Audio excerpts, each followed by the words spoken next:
kursi di DPRD Prof berapa?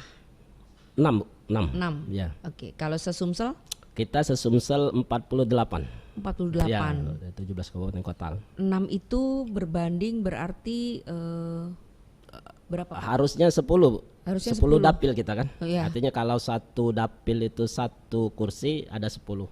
Jadi berapa besar ya PKS ya kalau dalam perolehan suara di legislatif? 5 besar? Di Sumsel ini kita berapa? 7% apa ya, sekitar itulah. 7%. Ya, 7%. baru. Oke, kalau secara nasional? Secara nasional kita 8, 8,% ya. Oke.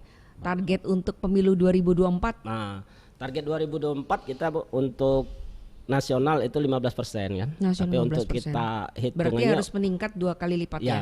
kalau 100%. untuk kita Sumsel ini minimal satu dapil itu satu kursi provinsi kan. Demikian juga kabupaten kota. Nah, kita alhamdulillah optimis karena kalau dulu, Bu, setiap pemilu dari pemilu ke pemilu itu PKS itu selalu di survei-survei yang muncul di media-media itu kita itu selalu tidak lolos electoral threshold di bawah 4%, 3%, tapi selalu lolos ketika pemilu kan. Sampai terakhir ini dikatakan kita tidak juga 2019 tapi kita 8%. Nah, sekarang kita selalu di atas 4%, kadang 7, kadang sampai 8, 9 kan.